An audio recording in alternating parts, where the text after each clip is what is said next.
The arena orbited a dying gas giant named Glor, the kind of planet that smelled like regret and burped storms the size of continents. Hanging like a jewel of manufactured madness in its sulfur-stained sky, the Imperial Colosseum was shaped like a curling scythe, 900 stories high and 300 wide, a tribute to both engineering prowess and bad taste. Every surface gleamed. Every advertisement screamed. Every audience member, from crystalline fungi to furred horrors with double jaws, leaned forward in morbid anticipation. This was the Galactic Conquest Cup, a cross between a diplomatic summit and a blood sport lottery. Entire planets had risen and fallen based on outcomes inside this Colosseum. The logic of it, if one could call it logic, was simple. Instead of war, send champions. Let them fight. Let the galaxy watch. Let the survivors inherit the treaties. It was tradition, of course. Sacred. Stupid. But cheaper than fleets. The crowd roared like a solar flare tantrum. Species from 86 systems packed the arena, each exhaling a different hue and stench. The Verntul shrieked in a collective key of high B, tossing hormone-soaked bedding spores into the air. The Slarvakians, obese wartoads with monocles and smug superiority complexes, chuckled in unison. On the far right platform, a gaggle of energy beings pulsed to the rhythm of a collapsing neutron star. They didn't bet, but they judged, and that was worse. Above it all, the announcer's voice cracked the atmosphere like a whip wrapped in glitter and static. It belonged to a species with 6 mouths and no known internal organs, which made its ability to speak in rhyming couplets all the more offensive. Lords and larvae, gather close. Prepare for blood. Prepare to boast. The Conquest Cup begins today. Let bone and flesh be torn away. The center of the arena, a hollowed combat pit reinforced with 27 layers of shielding and stitched gravity, began to transform. Steel plates folded open. Weapon pods surfaced, some spinning like lazy death flowers. The air rippled with magnetic interference and perfume-based advertising. Got tentacles? Get Glorb Gel. Hovering in a protective glass globe above the pit was the Imperial Treaty Tribunal, a jury of 7 beings who were supposedly impartial but, statistically, had bet against the human every single time. And today, the human was back. Mira Ellison stood in the loading corridor, which smelled like burnt copper and old sweat. She rolled her shoulders once, then let her breath out slow. Her uniform wasn't regulation. It wasn't anything, really. Black cargo gear, reinforced boots, a jacket with too many stitched bullet holes to be decorative. On her right hip, a holstered sidearm. On her back, the rifle, long, lean, matte black with a scope that gleamed like it knew something everyone else didn't. She said nothing. She rarely did. Last chance to pull out, the technician stammered behind her. He was a Shraki, a nervous little scale lizard who had recently upgraded his anxiety gland. Just say the word and... Open the gate, Mira said, calm as dry stone. The tech swallowed audibly, tail twitching. Right, yes. Good luck, human. I mean... For what it's worth, some of us are hoping you die quickly. Mira smiled without her mouth moving. That's sweet. The door hissed open. White light bled in. The roar of the crowd hit her like a solid wall, layered in laughter, disbelief, and a thread of genuine curiosity. She stepped out into the ring. Cameras swiveled. Drones zoomed. Betting chips changed hands and claws and other appendages. Somewhere in the 5th row, a gelatinous ambassador began to tremble violently, their species' way of cheering. The announcer's voice returned, this time laced with condescension so thick it nearly sprouted roots. And from the blue-green marble known for poetry and pitiful wars, comes a mammal with thumbs, 2 legs, and scars. Mira Ellison, ex-military, banned and branded. A lone projectile thrower in a match quite one-sided. The arena's gravity tilted for drama. Artificial fog rose. The gate opposite Mira shuddered open with theatrical rumble. Out stepped a monster. 12 feet of plated arrogance. 2 eyes, one artificial and burning red. Shoulders like artillery mounts. A double-bladed plasma halberd resting across his back like an insult. His name was General Zertal of the Thrallkin dynasty. War-born. Empire-bred. rumored to have bathed in enemy marrow. His breath carried the scent of scorched bone. He smiled. It was not friendly. Mira blinked. Once. Another human? Zertal's voice boomed. I tire of crushing jelly. You'll enjoy this, Mira said, scanning the geometry of the arena like it was a puzzle she'd seen before but now had better light. Didn't they outlaw you? He asked, stepping closer. The ground dented with each footfall. They tried, Mira replied, turning one wrist slightly. Her neural HUD flared for a heartbeat, then dimmed. A projection shimmered in the air above them, showing the betting odds. Zertal, 1.000 credits returns 1.01. Mira Ellison, 1.000 credits returns 88,000. One Verntul bet 3 spores on the human. The crowd shrieked with amusement. Up in the viewing deck, the human ambassador, a polite bureaucrat named Reginald, tried not to scream into his diplomatic sleeve. Who authorized her? He whispered sharply. She passed qualifications, someone muttered. She hasn't held official rank in 7 years. She's a court-martialed ghost. Technically, came the reply, she's undefeated. Back in the pit, a rumble signaled the ceremonial start of the match. The psychic choir began its chant. Their thoughts collided and merged, forming a lattice of telepathic ritual that always smelled faintly of pine needles and burnt feathers. Mira ignored it. Zertal bellowed. Let's not delay this farce. By all means, Mira said, stepping forward. Entertain me. Weapons unlocked. The platform adjusted, and gravity fluctuated in preparation for combat. Mira adjusted nothing. Her stance didn't change. Her eyes didn't waver. The announcer sounded delighted. And now, a clash of bones and brilliance. Who will bleed, and who will bear witness? Begin the match. Place your final bets. This may be one for the Galactic archives yet. The final click echoed. A red light flared above the arena. And then silence, thick and deep as space, settled over the crowd. Because Mira, still unmoving, had raised her rifle. Zertal stopped mid-step. Because something in her stance said she knew. She wasn't watching him. She was watching where he'd be in 7 seconds. And she was smiling now. Just a fraction. The match hadn't begun in earnest yet. But death had already started counting. And it was using Mira Ellison's voice. The moment the match officially began, the arena's floor groaned like an ancient beast disturbed from slumber.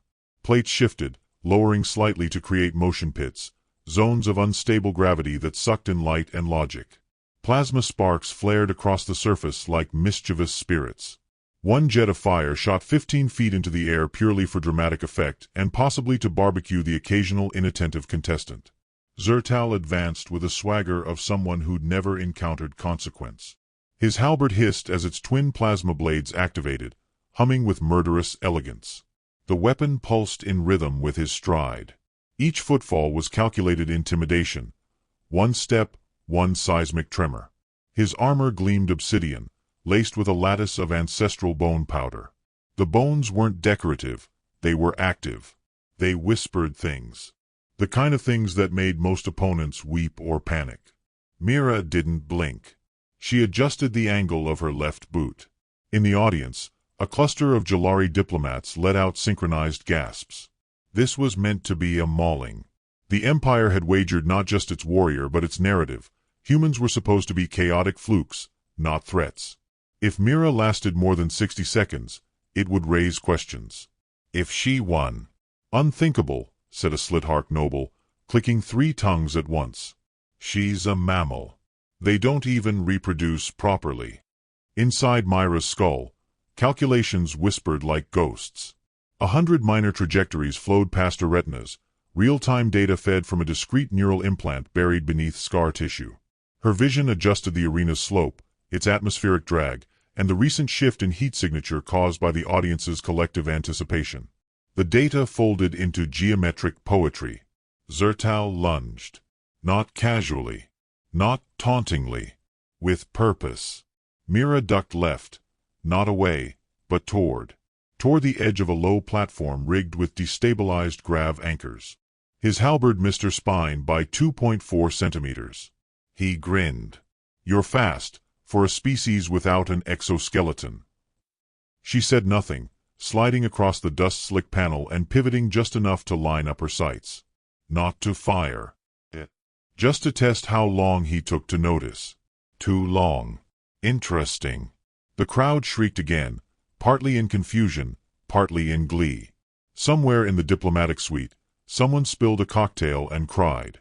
Zertal pivoted, dragging his halberd into a wide sweep that cut a jagged arc across the arena floor. Sparks danced like fireflies in a hurricane. Mira flipped backward, landing on a raised tile that vibrated with unstable gravity. He roared. She let him. "Flee all you like, ape. Death has longer legs." "Not if you measure from the brain," she muttered.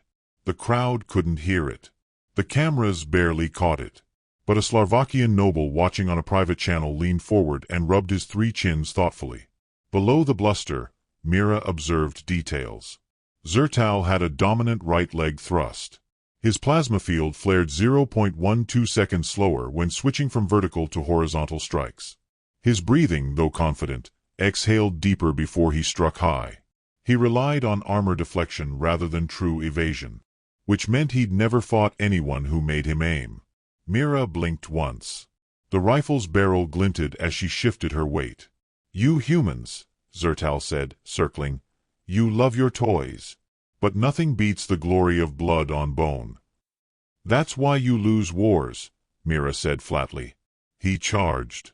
This time with no feint. Just momentum and malice. She sidestepped, barely. Her knee clipped by the halberd's shockwave. She went down on one side. Rolled. Shot a flare into the air. Not a weapon, a signal. A distraction. The arena reacted. Panels folded. Part of the floor receded, revealing the hazard zone below, crackling with static fields and clawed, mindless things writhing in darkness. The audience loved it. So did Zertal. He laughed, lifting his halberd for the finishing blow. And then Mira shot the hinge of a magnetic coupler 4 meters to the left. Not at him. At the field. It sparked, burst, then reversed polarity for 1.7 seconds. Which was all she needed. Zertal, mid-lunge, hit the edge of the gravity reversal and was pulled sideways into a low arc. His trajectory shifted. His landing wasn't flat. He stumbled. His halberd nicked the ground. Myra's rifle snapped up. But she didn't shoot. Not yet. Instead, she fired a second shot at the far wall, a reflective surface no one noticed until her round pinged and zipped off it. The bullet screamed in an arc around the perimeter. The crowd gasped. The announcer yelped. And Zertal didn't see it coming. The round ricocheted off 3 walls, bounced from a grav cushion, and skimmed a whisper above his shoulder, shaving off a piece of his shoulder armor. Not deadly, but enough to get his attention. The Empire's champion paused. Really paused. "What was that?" he asked, stunned. "A miss," Mira said, already reloading. "If I meant to." His eye twitched. In the viewing chamber, the human ambassador exhaled like he hadn't done so in days. Zertal snarled. "You dare taunt me?" "No," Mira replied. "I calibrate." She moved again. Faster. Closer. Her posture wasn't defensive, it was surgical. Her feet didn't slip. Her gun didn't shake. She didn't breathe harder. Zertal charged, full tilt. She dropped a smoke charge. Not real smoke, ionized vapor that interfered with targeting systems. His optics glitched. His momentum continued. She slid underneath. Tapped the back of his knee. He staggered. She landed behind him. Shot once. The bullet clipped the energy pack attached to his left shoulder. Sparks sprayed. He roared. "You insignificant!" She was already moving. The floor panels shifted again. One snapped upward, almost knocking her over. She leapt to the next level, her rifle pressed flat against her spine. From above, she had angle. He roared, spinning, trying to locate her. "Stop hiding, human." "Not hiding," she said, now overhead. "Just subtracting your advantages." The audience had grown quieter. They weren't used to this part. The part where the human didn't scream, didn't flail, didn't die. The part where the human made it boring for the first 10 minutes. No blood, no rage, just a slow unraveling. And suddenly, for the first time, General Zertal was sweating. Mira let herself feel it. Not pride, not victory. Control. The perimeter of her mind hummed with old memories. The kind that came with names and dog tags and no bodies to bury. She aimed again. Shot once more, not at him. This time at the anchoring bolt of a floating observation drone. It dropped. Right into Zertal's path. He slashed it in half reflexively, which revealed his exposed flank. Mira fired. The round struck. Not lethal, but not armor either. It dug in. Shallow. Precise. A warning. He screamed in fury. She was already gone. Backpedaling. Rerouting. It wasn't about strength. Never had been. It was about the math of movement, of prediction, of force vectors, and angles, and pattern recognition. Zertal had brawn. Mira had geometry. "You fight like a coward," he snarled, clutching his side. "You mistake cowardice for cost efficiency," she replied. "There's a difference." Above, the odds were shifting. Slightly. Enough to unnerve the Verntul, who began keening in cautious harmony. Mira stopped on a high ledge. Looked down. She'd landed every non-fatal shot. She knew what came next. And she hated it. Because she knew what would happen after. But that was the assignment. "Let's finish it then," Zertal growled. Mira raised her rifle. "Let's." The shot wasn't fired yet. But time held its breath. And somewhere, just beneath her ribcage, Mira whispered to herself, "Not for comfort, not for courage. Just for memory." I told her I'd come back with a war that listened. The rifle locked into place. The world narrowed. One shot left. And the next second would decide which empire remembered, and which one wished they hadn't. Mira Ellison's heartbeat was steady. Not slow, not fast, just precise. 63 beats per minute, synchronized with the subharmonics of her breath. Her rifle rose with the calm inevitability of a sunrise made of intent. Down in the pit below, General Zertal stalked like a furious god who had just realized someone had tampered with his myth. The arena adjusted again. Gravity flickered. One panel spun 90 degrees before slamming back into place, purely for spectacle. The audience loved a good twist, just not this kind. Not the kind where the underdog was walking circles around a certified executioner. Zertal paced beneath her, gaze scanning the arena's upper platforms with twitchy suspicion. The blood from his shoulder trickled down in slow rivulets, sizzling against his armor's thermal lining. "I admire your tenacity," he called, voice like shattering ice. "But cleverness won't save you when I rip your spine from your body." Mira didn't answer. She was calculating angles, measuring wind drag, which was inconsistent due to the fluctuating ventilation fans near the dome. She factored in the magnetic fields around the edge of the arena, useless for most weapons, but her ammunition had tungsten cores and wouldn't stray off path. The trick wasn't in aiming where he was. It was in shooting where he didn't know he'd be. A thought slid across her mind like a blade. He's almost ready. Not ready to lose. He'd never think that. But ready to expose everything. She adjusted her stance, moving laterally across a low wall. Her boots whispered against the metal. Below, Zertal's eyes tracked motion. Too slow, too imprecise. He barked. "Come down, human. End it in honor." "There's no honor in dying for an audience," Mira murmured. He heard nothing. She dropped. Not into his line of sight, but behind a deflection pillar, one of the many chaotic architectural flourishes added to keep fights interesting. From there, she had 3 viable shooting lanes. He wouldn't know which one until the round hit. Zertal, seething now, raised his halberd and charged toward the last place she'd been. He moved like a siege engine wrapped in fury. Massive, decisive, overcommit. Which is exactly what she needed. She leaned from the pillar and fired. The bullet glanced off a support beam 2 meters behind Zertal, ricocheted downward, and embedded itself in the sand near his feet. He flinched. Not from pain. From confusion. She was shaping his movement. He was beginning to understand. Too late. Mira ducked back and shifted again. She was a whisper across metal, a suggestion between shadows. In her mind, a blueprint unfolded. Not of the arena. Of him. Muscle mass. Movement patterns. Weapon grip tendencies. Breathing cadence. Blood loss rate. She'd watched him long enough. Now he was just a formula. Below, Zertal roared and struck a nearby wall with his halberd. The wall cracked. A segment of it fell outward, nearly toppling a drone. The audience gasped in pleasure. Destruction always got a reaction. Mira ignored it. Her rifle clicked softly as she chambered the next round. She could end it now. One shot to the brainstem. But she didn't. Instead, she aimed lower. Fired. The bullet tore through the servo-coupler in his right knee, armor-resistant, but not immune. Zertal dropped to one leg with a pained grunt. The halberd dipped. His armor flared with compensatory heat. He looked up, rage boiling into clarity. "You're dismantling me." Mira said nothing.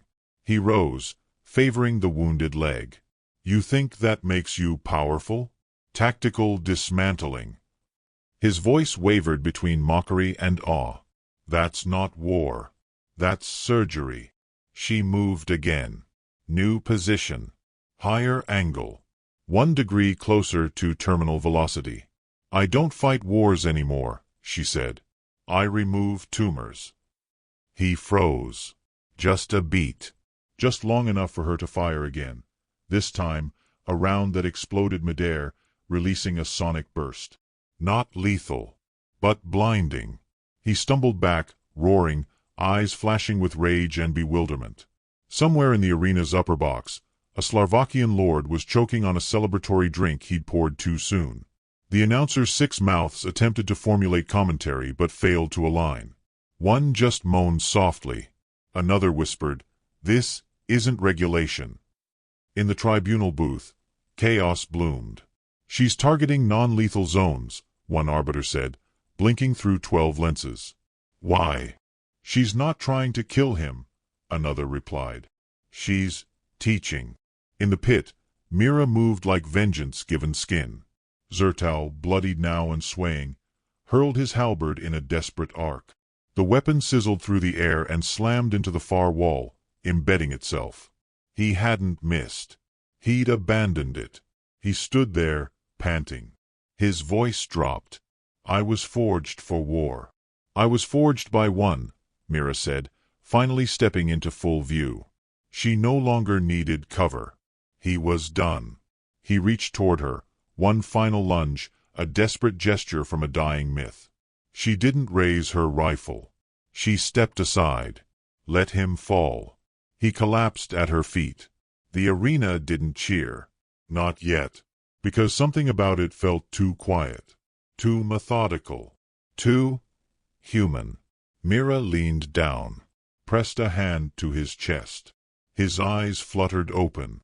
"I've seen what your empire calls peace," she said. "It smells like smoke and graveyards." He tried to speak.